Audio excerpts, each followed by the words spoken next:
for this game. Hello. Hopefully. Hello.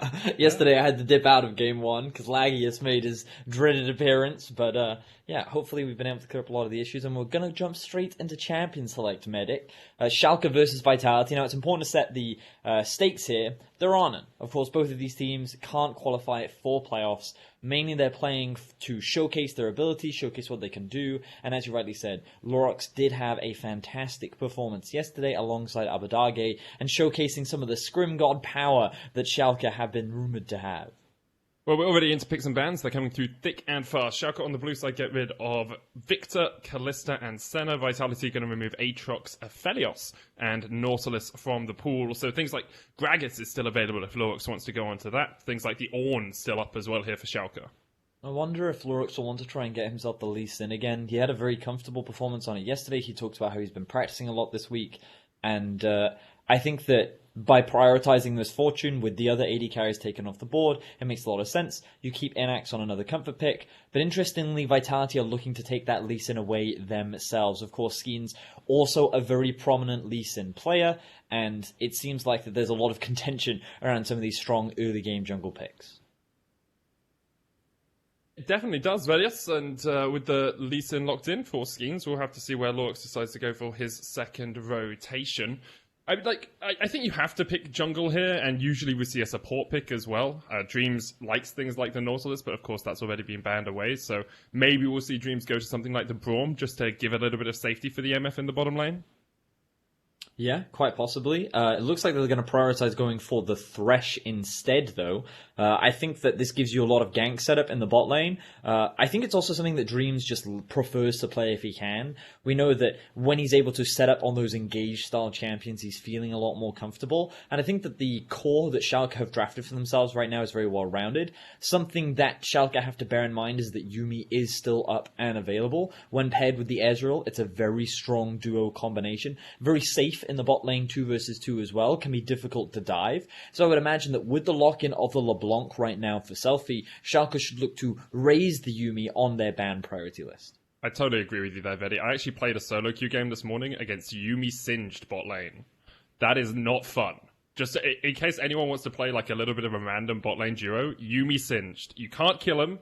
They heal you. You can proxy farm. It's actually disgusting to play against. Anyway, we'll see that this game, because of course the Ezreal is already locked in. Just wanted to Are you share sure, that. Medic? Are you confident that we won't see Yuumi Let's Singed? just remember, neither of these teams are actually playing for anything apart from pride right now. I mean, it's true. Schalke obviously anticipating the Yuumi Singed bottom lane. Get rid of the Yuumi. They don't want to see that played. The Yasuo are banned away from Vitality, so we're not going to see that Yasuo-Gragas combo. And now it's just about pinching pools. You know, you want to try and get rid of perhaps some scaling on the side of Schalke, get rid of something like an Azir, which Abbedagge had such a good game on yesterday. Well, I think Schalke just want to keep pinching the support pool, want to limit the good options. They may consider banning Morgana, depending on if they think the Jactroll will actually play it. I know Morgana can be quite obnoxious in the Thresh matchup. They may also... Okay, they're going to go for an aggressive AD carry. Oh, okay, so this suggests that Schalke's thinking about Gangplank top lane. Or at least some kind of carry top lane that could be bullied by the Lucian. And of course, Cabochard... Deficio always used to say this. Cabochard was actually the original Lucian top player. He was the first one to actually bring it out. And you can see that respect coming through from Schalke. So that's going to be banned away. We're seeing another Blitzcrank. We have been seeing this crop up. We saw it banned yesterday. We saw it played yesterday. And now we're going to be seeing it picked up again by Jactroll. The Ezreal... Blitzcrank combo, I can't say I have a huge amount of experience in witnessing, so I'm looking forward to seeing what they're able to do in this 2 versus 2. I think it's more about the poke and then the threat of a hook than anything else, right? The hook isn't intended as we'll hook someone and then burst them down and kill them. Sure, Obviously you can do that, but it's more we poke someone and then the threat of the hook is always there. Little surprised that we haven't seen an Ornn so far in this draft at all. That's true. That's very true.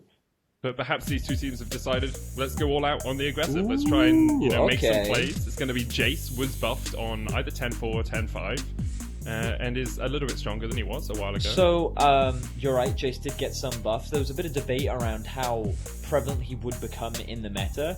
And to be honest, like, I'm quite happy that we're not seeing any Ornn. It's nice, like, obviously both these teams know that a win here won't make a difference in the standings. They of course can't qualify for playoffs, so they are picking some element of comfort. Odoamne was a big Jace player back in the day. When H2K made that big run back in 2016, Jace was one of Odoamne's big priority picks that often had to be taken away from him because of how prevalent he was on the champion. So cool to see him back on it again. We'll see what he's able to do into the Scion. Cabochard obviously picking the Scion into the matchup, that very tanky, not sustain, but he's like very obnoxious to bully out just because of the amount of HP. His actual wave clear is very good, and he's very, very safe. So I think for Vitality, a lot of this game is going to be revolved around the mid-jungle duo, but keep an eye on Jactroll and his roams. I think the main reason you pair a Blitzcrank up with an Ezreal is because Ezreal is so safe.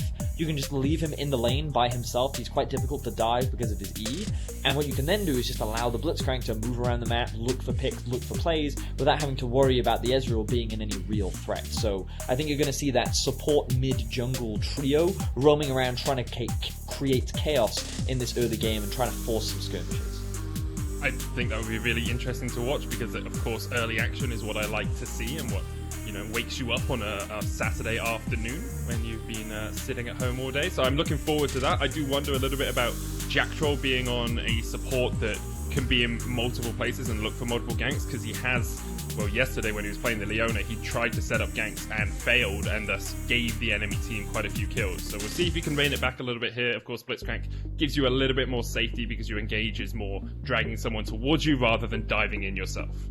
Yeah, and he's got quite a lot of good targets. If you accidentally hook a Thresh, it's not the end of the world. If you accidentally hook someone like an Ornn, yeah, that's not going to be good for you. But of course, there are no massive frontline tanks on the side of Schalke. They are running the Jace in the top lane. They will also be running the Corki in the mid. The one thing about Schalke's comp, though, is that it's got a lot of poke.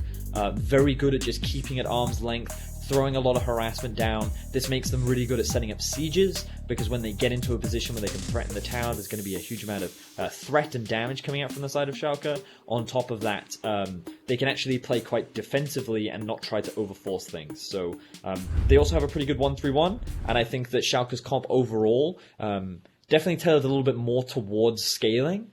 But of course, you have to remember that Ezreal in the late game is going to be a massive threat. LeBlanc and a frontline tank of Scion can also be very difficult to deal with. So I think scaling is relatively comparable, but the thing that you always have to bear in mind is Schalke, their ability to play that side lane because of the Corki, because of the Jace, might be too difficult for Vitality to deal with. So I think like there's a lot going on both comps. There are a lot of different ways in which both teams can play the game, but I think the biggest thing to keep track of in the early game, especially for Vitality, is how much is Skeanz playing around mid lane, and what are they trying to do in terms of finding those early game leads.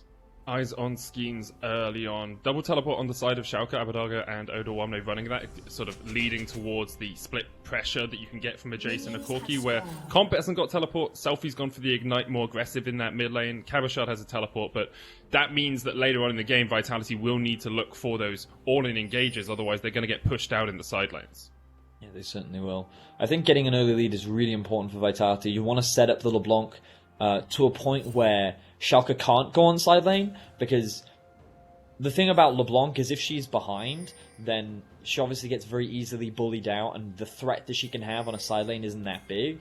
However, when she's stronger, one of the things you always have to be careful of is, okay, I'm Odoamne, I'm Jace, I'm trying to push in a bot lane. I'm thinking, yeah, it's cool, I can just clear this wave. No. LeBlanc is going to come over the wall, one-shot you, and then you're going to lose your life before you are able to properly set up the wave. So I think getting the LeBlanc ahead is very important, but it's going to be difficult to do against the likes of a Corki, which is why having the pressure, being able to roam around the map and working specifically with Jactroll to find these picks, whether it be on the enemy jungler, whether it be roams to top lane, whether it be roams to bot lane, or even trying to catch Abbedagge, is going to be super important for Vitality.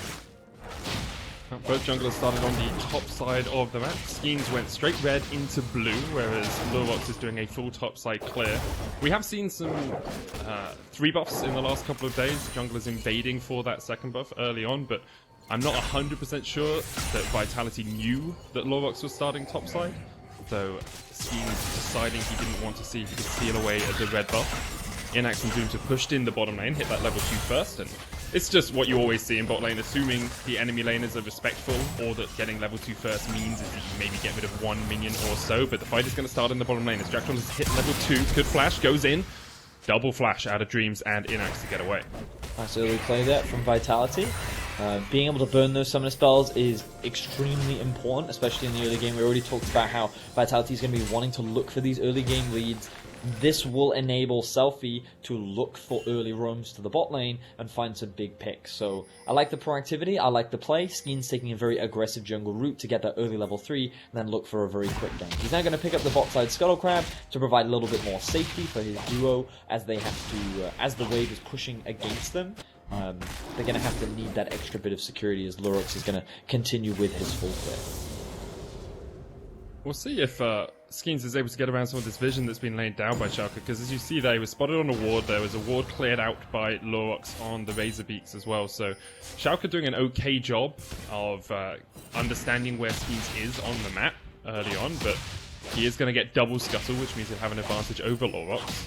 Yeah, so Skeanz, I'm not quite sure how they got vision of the Gragas, but Vitality definitely knew he was there because they were pinging him out.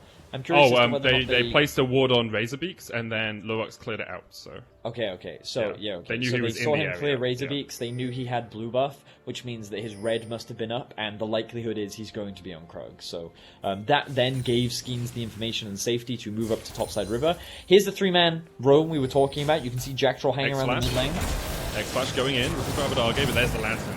Really well timed by Dreams there to make sure that he was coming across to keep his mid laner safe. No summoners burnt there on Abbedagge, and Dreams actually stays around to make sure they can push in this wave properly.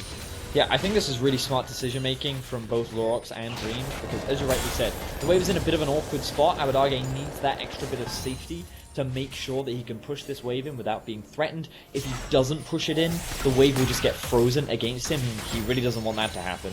So bringing your support and jungler into the mid lane, make sure that there's no risk of a gank from Skeanz. He was obviously able to get the counter gank so that Jactroll couldn't find a play, and yeah, Vitality they weren't happy that they weren't able to find a kill, but I think that what Schalke did was obviously very smart and helped keep their mid lane alive.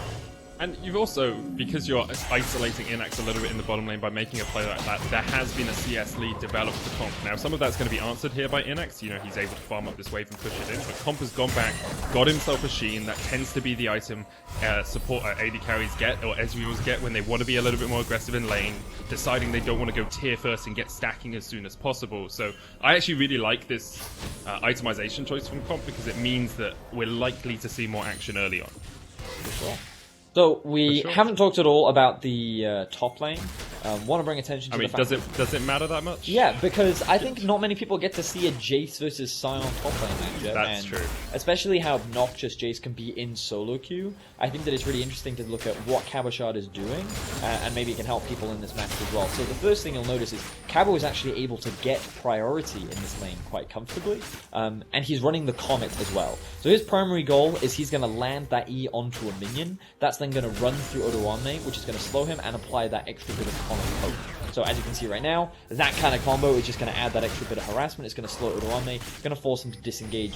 Look at how little this poke is doing. You can see that Cabo did a very early base, didn't use his teleport, but actually grabbed himself early health and early armor. So his whole goal is to try and mitigate a lot of the early laning pressure that Jace likes to put out, and basically it means that this Jace isn't getting ahead, which is really important, because what we talked about so much for Schalke is they want to have these strong split pushes in a side lane, and obviously once they get that 1-2 item Trinity Force on the mid lane, I mean, you can go a variety of different items. Sometimes we see the tier first item on the Jaces in the top lane, especially if they're going for a split push build. Sometimes we'll see full lethality if they're going for a pure poke build. It looks like from his early pickaxe, he's thinking about the Manamune itemization. But either way, regardless of what direction he does go towards, once they get those items, they'll obviously be a little bit more threatening. You don't want to allow them to build up early CS leads, which is why I think the Sion is a great pick for mitigating that advantage that Jace Comp can get. Dragon taken here, the root's going to land on Abbedagge as Jactroll's come across. The Selfie's dead before Jactroll can even get in there. Yeah, diving straight into a machine gun is probably not the best idea there, Selfie. So that probably wasn't Selfie's plan. I'm going to take a wild guess. This is going to make the matchup very difficult. You don't say, Benny. Yeah, because this is now going to give... I want to see Abbedagge now just rush a Hex Shrinker. Because the moment he gets that, like, this matchup is doomed, full of lock. She can't really harass, she can't really trade. He's actually going to go, okay, so he just wants to rush his Trinity Force. That's fine, like, the earlier you hit that spike, the better. But let's have a look at the replay. Let's see exactly what happens here. So, he's going to land his Q. The first thing is this draws minion aggro, so notice that, right? He's then going to take the full Gatling gun. He's then going to hold onto his W because he doesn't want to get hit by the Q. And he also gets hit by every single rocket from Abbedagge, while also missing his initial W damage onto him as well. So I think the really big thing that he was trying to do is because Jactroll was coming, he stepped back in front of the minions to land his second chain, and that just gave Abbedagge all the time to use the Gatling gun and just shred him down. Because of course, you're using armor and magic resist when that Gatling gun's going off. It was probably a communication thing where Selfie was like, or Jactroll was saying, "I'm coming to gank mid. Let's look for a play mid." And then while he's so committed to setting that up, Jactroll then isn't in a position where he can properly follow up, and then obviously, Selfie ends up losing his life. Doesn't use Flash, doesn't use the Ignite, and yeah, gives the early Sheen over to Abbedagge. Yeah, 500 gold lead now in the mid lane, about 500 for Schalke across the rest of the map. So, Cloud Drake did go down earlier for Vitality, but a Riptide has been picked up by Schalke to respond. We'll see how anxious they are to use that, because they really don't need to right now. They can just continue with these lanes. No one's really being harassed out too much. I mean, Comp has a slight lead in the bottom lane, which is now the top lane, but nothing too monumental. So Schalke should be very happy with how the game's going so far. Yeah, Schalke should feel pretty confident, especially after that early kill. They're not going to be super happy about the fact that this Ezreal has a lot of farm, because he's going to be the late game guarantor for the side of Schalke. You have to remember that Ezreal, I think one of the big things to... Ooh, drinks. One of the big things to recognize about Ez is that his scaling is relative to how easy it is to kill him. And when you look at the comp coming out from Schalke, these champs aren't really the best at diving onto a backline and threatening a squishy champion like Ezreal. So once he gets to 2 items with Trinity Force plus Mana Mune, or Muramana, I always get it's Muramana is the upgraded one, because I remember through, you get a Muramana, right? So... Okay. they were swordsmiths. They were Japanese swordsmiths. Oh, were they? Yeah, it's very famous historical Japanese swordsmiths. Mana Mune, I believe, was the apprentice of Muramana. I might be wrong on that, but I know Mana Mune was a swordsmith, so that's why it's... this is like... Well, my easy way to remember it is more mana. You get more mana, okay. You get more mana from the upgrade, yeah. Okay. Anyway, we'll go with that.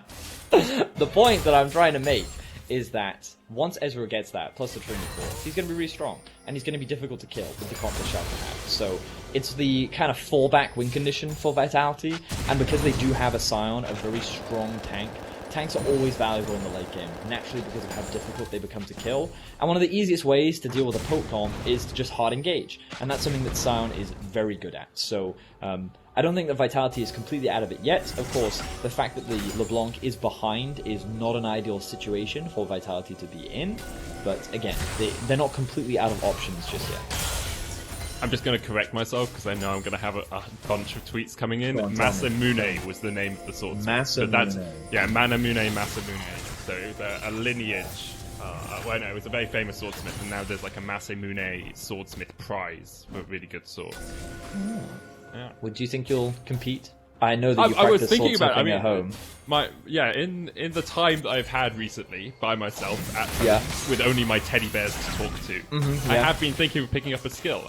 Cross stitch was slightly higher on the menu because of course it's like surgery, but perhaps swordsmithing. Smart. Yeah, but see, like, this is the thing. I think that you're more tailored towards going a completely opposite direction, because you went from medicine to casting, you know, to very abstract fields. You could then take another completely 90-degree turn and, you know, go down the blacksmithing route. But I think the problem is I've been making swords, which are like scalpels, so that's too related in my opinion. You need something that doesn't relate at all to medicine. I've just remembered a random fact, by the way. I was watching a YouTube video about katanas, right? Okay. You can't actually parry with them.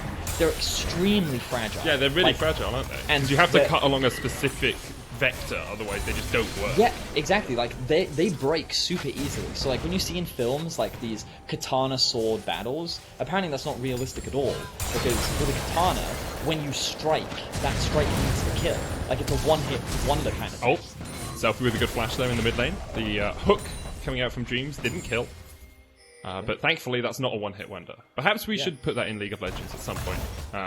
An ability you can only use once a game. And then it just instantly kills things. Yeah. You think No, but if you don't land it, it's like a skill shot. If you don't land it and it doesn't instantly kill, you just don't get to use it again. But if you land it, you can use it again. So what you're saying is that pro players Pike we need Pike with an instant kill mechanic, okay? Yeah. Look, Venius, you look through my ploy. I want Pike to be buffed because I'm really bad at it. It would be great if we could just have Pike ult all the time, you know? And they don't have to meet a health threshold. Cho'Gath ultimate, just all the time, except it just goes from 100 to 0. Just got anything demanded for you. Maybe stay away from game design, okay? I mean, I've heard of some things Ender asks for. I think that's mild in comparison. But back to the game, Schalke still have this 800 gold lead. We have seen the lane swap around. Riffeld is used in the mid lane to get a charge in. That turret's almost down. But Cabochard and Odoamne just continue to trade. It is the Manamune build for Odoamne, as we expected after he got that pickup. So, yeah, when we look at some of the items, you can see the Luden's Echo is now done for Selfie. That's a pretty big pickup, but he's a level behind Abbedagge, which means that, again, he's still not going to have that threat. We can also see the Manamune being picked up for Comp 2. He's got a Sheen, he's going to be working towards that Trinity Force, and a lot of armor being picked up for Cabochard. I think that getting the armor boots is extremely valuable, especially against all three of the champions in Misfortune, Corki, and Jace, because they rely so much on their auto attacks. So I think that's a smart pickup and something to bear in mind when playing against AD heavy comps. And yeah, I think that right now the game is like in a fairly neutral position, but the thing that Vitality have to be concerned about is Schalke is getting much closer to that mid-game point where they can start splitting up the map more, playing through the side lanes, and it will get harder for Vitality to control that space. They need to be trying to force these fights the moment that Trinity Force is done for comp, when they should start to feel stronger with the LeBlanc on one item, and where Sion is still relatively tanky without any strong shredding tools outside of the Gatling gun maybe on Abbedagge, but again, you don't expect him to have many points in that this early on into the game. So I would say that with few shredding tools, Tank's very valuable, especially at this point in the game, and Vitality should look to try and force something. Not right now, but in the near future. Well, we have seen Jactroll and Skeanz trying to team up, get through the jungle, get catches on people. Of course, quite hard to catch Abbedagge in a side lane because he always has the Valkyrie. He's still got his flash. In fact, everyone on Schalke has flash at the moment. So even if Jactroll finds a good engage, expect someone to get away. He's going to step forward here. Yep, he's going to die. The hook comes out. Cast is used as well. He's goes down, but so does Jactroll. Now the chase is on to Skeanz. He flashes away and will retreat behind his tower. 1 for 1, both the supports die. Yep, Skeanz does lose his flash for that, but honestly, Jactroll was just in a bit of an awkward position. He could see the barrel in front of him. I'm not quite sure why he got hit by it. I don't know if he was expecting it to go off a little bit earlier and accidentally stepped up, but he took a huge chunk of damage. He then kind of zoned himself because of the slow that applied from the Q. Oh, so we'll get to have a quick look at it now. Let's have a look here. So the barrel will come out from Lurox. He sees it, right? So he's standing on the edge. Yeah, he just walks back into it. Yeah, and then he just walks into it, okay. And then, so this slows him. Then he realizes that Thresh is there, so he has to get him hooked. And again, the right side here is that Skeanz and Comp are able to do enough damage to find a kill, but Skeanz unfortunately has to use his flash. So, yeah, a bit of a misplay there from Jactroll. Ends up giving away a kill that he didn't need to give over. And the only thing I'd like to see... Sorry. The only thing I'd like to see, Betty, there is the vision toggle, because I wonder if Vitality thought, well, we've got Skeanz coming, we can look for a 2v3 with Jactroll baiting just a little bit. Good flash forward there with a knockup. Abbedagge is going to go down. That's what you want to see from Jactroll and Skeanz. Good teaming up there from the Vitality jungler support. Yeah, we in an ideal world for Vitality, they wanted to be making these plays a little bit earlier into the game. But better late than never. They get themselves another kill onto Skeanz. They should be able to convert this into a Rift Herald as well. And they're going to want to use this to break down the mid lane tower specifically. With that gone, you give a lot more freedom to the LeBlanc, because she can then start utilizing the fog of war that's created in the enemy jungle with your good pressure. So you push in mid lane, you move into enemy jungle with your jungler, you get down some control wards, and then that part of the map becomes a lot scarier, because no one wants to face check that LeBlanc because you're going to get one shot. So all Vitality now need to do is use that to break down this mid tier 1. If that's what they do. I totally agree with you, Betty. Yeah, I mean, it's possible it's not what they do, but you hope that they will do it, especially with Yeah, especially with Abbedagge not having flash, like he's a key point on Schalke's team where you can say, well, we know we can catch him out. If Selfie's able to get some vision control and catch him on a rotation or catch him as he tries to get back to lane, it's actually a really good position for Vitality. But you do need that Selfie clock ticking over, because otherwise you feel that Vitality will fall behind as the game goes on. Again, they do still have some late game options, but you know, you compare it to like Corki in the late game, Gragas in the late game, like these champions are very difficult to deal with, especially with the amount of poke that they have. Trinity Force is now done for the Corki as well, the Drake is up and available. I think this could be a big point of contention. Cabochard does have the teleport. I want to see him either push out this lane and reset to spend his gold, or just start roaming down now. Actually, I think his focus is going to be on taking down that tower. Honestly, I expected Schalke to commit a little bit harder to that Infernal Drake.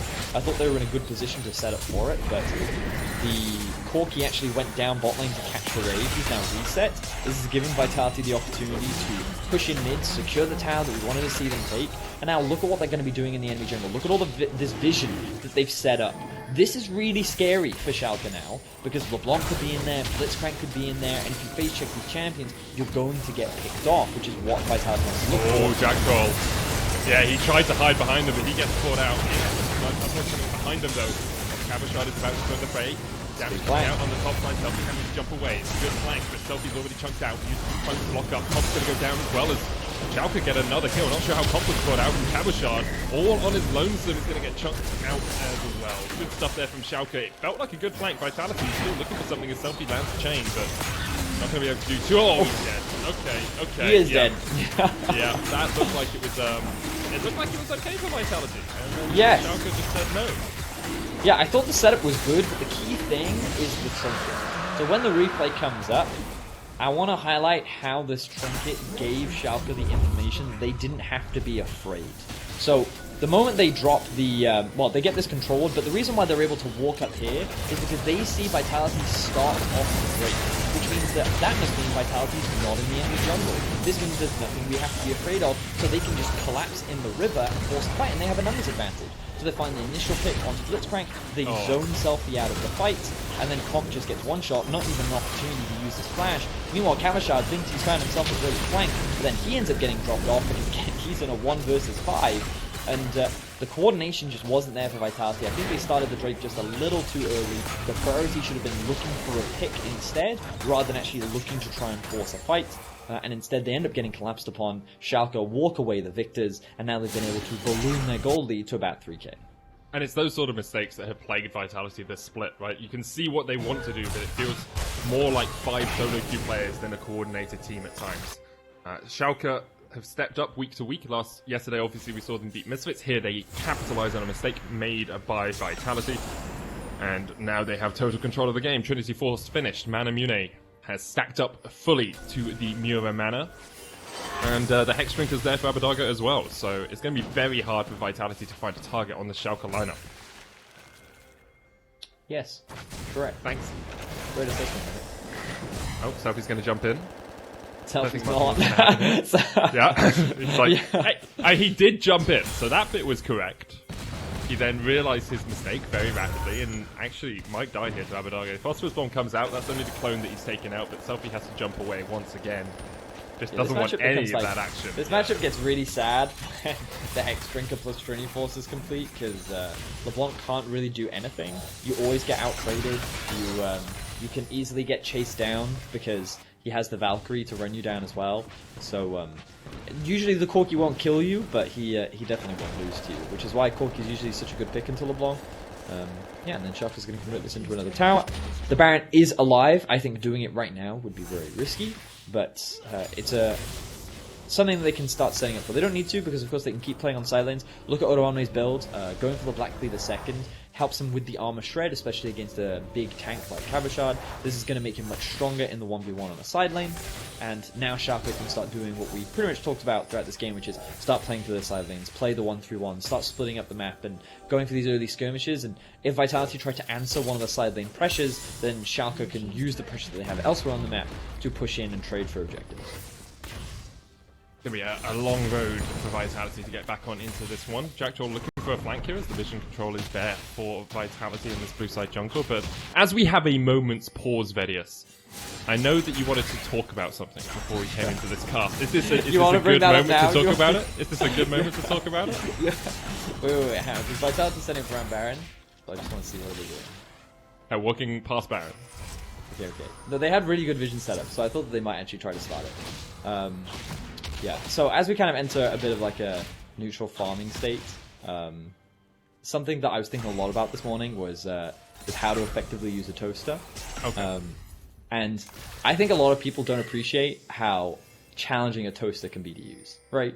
So the reason why I bring this up is for lunch today, I made beans on toast, right? Okay. And you know the toaster has numbers as a dial, which you can set to the timer.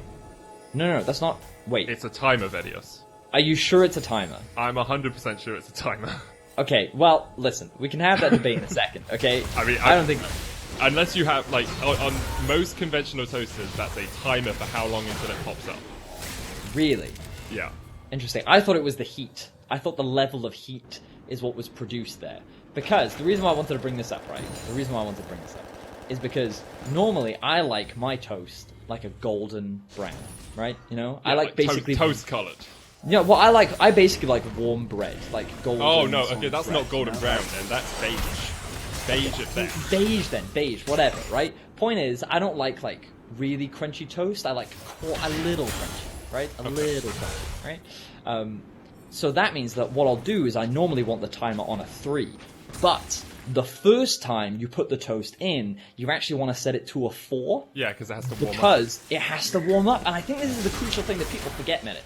And this is the thing I really wanted to draw attention to, because so many people just go in at a 3 for the first time, and the 3 is too low. He's engaging Jactroll, trying to get away. Jactroll, he's the kind of guy that puts the 3 on his toaster, right? And this is what I'm saying, like, you think ahead, right? Because you need time for the toaster to warm up, okay? And then, but that's the crucial thing, then when you put the next piece of toast in, you drop it down to the 3. Right, and that, like, I think like more guys need to be out there on how to use a toaster, because it's taken me like over 20 years to really optimize this process, and I think too much toast has been damaged as a result. So you know how we talked about Masamune and Muramune and the idea behind these great blacksmiths who kind of revolutionized their craft? Yeah. Do you think there's going to be a league item called like Breadamune and it's named after Bredius? And you're going to have, like, honed the craft of making bread. I mean, I prefer it as a champion, you know? I mean, like, it's kind of the mighty bread maker. The call of millennials, isn't it? You know, we say, let's get this bread. The call of millennials. Let's get this bread. Let's yeet this wheat. Let's grow this dough. Bredius, the master bread maker. It's not bread though, it's toast. It's we're not making bread, because that's different, yeah. You can't make bread, you can make toast only. Yeah, because that, you've got to you need an oven for that, and that's like a whole tier above toasters, okay? Like, maybe even 2 tiers. If you expect millennials to be able to use an oven, like, yeah, very difficult. Very difficult. Anyway, let's recap the state of the game. Like, that tangent went on way too long. The Infernal Drake did go down. Both teams could be setting up for the Baron, but right now they don't need to. You can see that Odoamne has pushed in bot lane. He has a 2-level advantage. He's using his Prior bot to rotate up to mid. They have the pressure on top lane as well. Now they can look for a collapse onto the mid lane group of Vitality. They're very strong. The double level 16s coming out from Schalke. They should feel ready to force a fight. Vitality wants to be first. Cabochard coming in. Schalke splits 2 sides of this. It's a hinted movement as bullet time comes out and Jactroll's already dead. Skeanz down to half HP as Dreams falls low as well. Odoamne trying to get into the fight. And already Cabochard on the front line is getting chunked out. He's going to fall in just a second if Abbedagge can get that final rocket in, but he can't quite land it. Selfie goes down. Comp getting chased out by Abbedagge and it's 4v3 now. Skeanz jumps forward. A great kick from him into the true shot barrage, but it's not enough. Vitality lose 3 and only get 1 kill on Schalke. So Vitality wanted to try and make the play happen first. Unfortunately, it was just kind of like a 1-by-1 situation where Schalke was in such a good position that every time Schalke, or Vitality rather, tried to force that engage onto Schalke, they were just losing each member that tried to start off the fight. So Schalke, great patience, Great execution. I love the positioning from Innaxe at the back of the fight as well to allow for a really good bullet time, and it basically meant that Vitality had no options, had no ways of being able to find a successful fight. So Schalke are going to balloon the gold lead even more, and we're going to have another quick look at this fight again. So keep your eyes on Jactroll. They have the ward just behind them. You can see it in the middle of the lane to set up for the flank. Jactroll takes a huge amount of poke. Innaxe positions behind Dreams, who then body blocks. Notice the positioning of that ultimate from Dreams acts as such a fantastic zoning tool, so they can't threaten Innaxe at all. He's free to get off that great bullet time, as Odoamne is just kind of looking for any target at the back of the fight to kind of pick off. Selfie then realizes that there's no escape for him, so he ends up dropping as well. And while Skeanz tries to get a good pick-off, or kick-off rather, Lurox is able to find that kill. So well fought from the side of Schalke as they continue to press their advantage. Yeah, right now, Odoamne in the side lane is pretty devastating to deal with. I do want to say my phone, I forgot to put it on silent, it went off. Apparently only on 1 in 4 toasters is it a timer, so you were correct. Oh, it's a thank the thing, Lord. Thank the Lord. I knew it. See? Yeah. You doubted Toastius, man. Doubted Toastius. Yeah, exactly. This is why you need to write your memoirs. Toastius, the explanation of optimal bread. Wait, but surely that would be Explainius who explains that. I think you need to focus on which character is responsible for what here. Maybe and then Biographius would write the book. Yeah. Shakespeareus would turn it into a play. Yeah. Or Gilbergius would make it into a movie. A poem or a play. Well, if it's a sonnet, it depends. I mean, he did both. Da Vincius painted the painting. Anyway. In a little cathedral? Would he do that? In a little cathedral, Vedius. Not a big church. Very different. Alright, so the next Drake is going to spawn in 45 seconds. This is obviously going to be the objective that Schalke's looking for. Notice how Schalke have not started the Baron once, right? This is smart play from them because they recognize that they don't actually have anyone who can just straight up tank the Baron without taking a huge amount of damage. I think they could still take it pretty quickly, but again, their primary win condition is just playing through the side lanes. So the best case for them is focus on the Drakes, which are an easier objective to take and play around. Keep finding these successful fights and don't bother gambling the Baron until it's safe.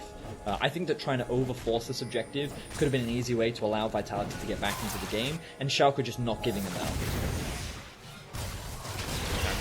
If a fight happens, we're going to talk about the fight, but producers have just pinged me, Vedius. And I need to read something to you. I'm gonna see if this Wait, a fight's about to start. Oh, hook lands on the fake selfie. Is that catfishing if it's a fake selfie? Pretty sure it is. I don't think it is. I don't think it is. Looking for the hook. Here's the Cabochard. Odoamne's gonna fight selfie from the side. Lands it there for Odo to get out. Dragon's gonna go down. That is the soul across here. I'm just gonna read this to you. The timing is all down to the toaster's bimetallic strip, 2 pieces of metal which heat up and expand so it begins to curl under the stress. The purpose of the dial is to dictate how far it can curve before the toast is ejected. So technically, it is both a measure of heat and time. Oh, interesting. So the producer sent us that. So Depper, who is organising the show, who is making everything run, messaged that to me during the game. Gotta give the guy credit. Yeah, credit to him. That's multitasking at its finest. Truly caring about the product, making sure that we get the most pivotal toaster information to the public at all costs. So, Merrick, if you would if you wouldn't mind, could you please again reinstate what the timer truly indicates on a toaster for us? Okay, so the timer itself indicates. Yeah, so the timing is down to a bimetallic strip in a toaster. The 2 pieces of metal heat up and expand and then curl under the stress, right? Okay. The dial indicates how far that bimetallic strip can curl before the toast is ejected. So it's the heating up of the strip to a certain curvature and then bouncing out or being ejected by the toast. So it's technically a timer, but also a measure of how much heat has gone through that bimetallic strip. That's interesting. That's interesting. It's a shame that it doesn't just tell me how burnt my toast is going to be. Anyway, a fight is happening in the bot lane. Jactroll misses the hook. Lands his ultimate. The Odoamne is going to go down as well. 1-for-1 so far. But Selfie and Skeanz are forced off to the bottom side of this fight. Lurox goes low, but he's got Sonya to keep him alive. Cabochard in the bush. Yeah, that's not the easiest place to get out of. Sadly, a sign is a little bit too large to dodge in that hook. Selfie jumps in, he dies. Dream's going to go down as well. I think the Ignite is ticking on him. Not quite enough damage. Dream survives now. Schalke will push in 4 members strong against the 2 surviving players from Vitality. This has been pretty much a dominant game from Schalke. Vitality tried early on, but ever since Schalke got towards, the 2 items on Corki, 2 items on the Jace, it's been pretty difficult for Vitality to do anything about it. Yeah, pretty much. Vitality in the early game couldn't find any successful picks. They also, dying 1v1 in the mid lane was definitely very detrimental to Vitality's primary early game win conditions. You can also see here a collapse trying to come out towards one of the side lanes. This is something that, you have to kind of try against split push comps, because if you just leave them to their own devices, they're just going to take away your whole base. But Schalke was in a position to be able to collapse. So the rest of Vitality end up dropping, because obviously they're weaker at this point in the game. And really like what Dreams ends up doing. He's able to get the play off, right? He then levels up after finding that kill. It's able to land the lantern onto himself, which gives him a shield big enough to protect him from the Ignite. So an element of luck, an element of skill, all coming together to enable Dreams to survive. So, great stuff from him. You're about to hit me with another Frost just tweeted at us and said, "You morons, my toaster doesn't go to 20 minutes, it's heat, not time." I mean, that's what I think. I always thought. Okay, I want to say, an egg timer doesn't go to 20 minutes either, but that is still time. Yeah. Because it doesn't have a large enough size to go to whatever time you want. A clock doesn't go above 24 hours, but it still measures time. Anyway, I actually heard Foscurin in the background. Yeah. Anyway, Schalke at the Baron, setting up. They've got total control of this because Odo can just push in a side lane. He's got teleport. He's being matched by Cabochard, who has teleport, but this should be pretty easy for Schalke. There's the 1-3-1 that we talked about, Abbedagge in the top lane. I mean, at this point, Schalke should just be able to end the game, right? Like, they are so overwhelmingly ahead. Like, there's playing it safe, playing it cautiously, and then I think there's too much respect. And I think Schalke right now are showing a little too much respect to Vitality, because they are honestly they're so insanely strong. That Jace is level 18 and has 4 items. And like, the longer that you draw the game out, the harder it actually gets to end, because obviously the enemy team also then gets levels and they also get gold. So I mean, yeah, comps at 4 items as well, right? Like, the thing is, right, like, they should safe, and he can really dominate a fight. Schalke should start playing through 2 lanes now rather than 3, because bot lane is constantly pushing, and all they need to do is, if they keep pressure on 2 points, that bot lane will inevitably push, which means that you will always have numbers advantage, unless this happens. Dream's been caught out, yeah. Yeah. Oh, teleport's coming in by Cabochard as well. Selfie's been caught out by himself. He's going to go down 1-for-1 trade so far as Jactroll looks for Odoamne. Lurox is there. The rest of Vitality trying to meet up with Cabochard, who's kind of a little bit on his lonesome, but look at the damage coming out from the shot blast. Lurox pops his stopwatch. Odoamne's going to get chunked out by the true shot barrage as Comp jumps forward. Cabochard, that was a face plant. Not sure that was what he meant to do. Decimating Smash is going to hit again, but Comp takes a bit of damage from the shot blast. And Cabochard will fall. Hex Flash used by Jactroll to get safety, but Vitality with super minions pushing on the Nexus now should at least be able to either take the Baron or take another inhibitor. Who are they going to have to... I mean, they should be able to. They should be able to. Of course, they've got Skeanz is still alive. carries here, basically. Yes. Yes, they do. Right, who is it? They're starting off with Baron. Where's Skeanz? He's stuck bot lane. He's not going to be able to get there in time. Schalke's securing the Baron. There should be more... Of course, the Elder Dragon is now alive. They're probably going to want to get that as well. So... You sound kind of disappointed by that, Medic. Well, because I was like, we can't keep talking about Toast, Medic. Like, we've talked about Toast too much, and I'm like, I'm running out of topics, I'll be honest. Like, next game, I had some more owl facts prepared, but I don't want to use them now, because I'm like, we gotta save that material for later. I was like, well, I'm hoping they're in the game soon, because if we keep talking about Toast, I'm gonna get a written report, and be like, yeah, here's the problem, Medic. Right, you've now enlightened the audience that you prep some of this stuff beforehand. They were giving us leeway because they're like, oh, they're just making it up on the fly, you know? But no, apparently, okay. I mean, if you think we prepared this conversation in advance, you're giving us far too much credit. Far too little. Abbedagge here knows the Vitality in the book. Okay. Skeanz from a screen away has taken all of his health. That's so much down. Do you see what I mean? They didn't need the Elder Drake. They didn't need the Elder Drake. I mean, they had Infernal Soul. Anyway, they should be looking to end the game now. They're doing it through 2 waves. Innaxe has caught the wave. That's fine. Odoamne's going to try and trade against Cabochard here. Yeah, Cabochard, you don't do any damage, I'm afraid. But you can. He doesn't die, though. Jet set your way back to base. Well, I think that's the biggest nope I'm out of here in League. Like, nope. Anyway, Schalke are going to get to 5 wins.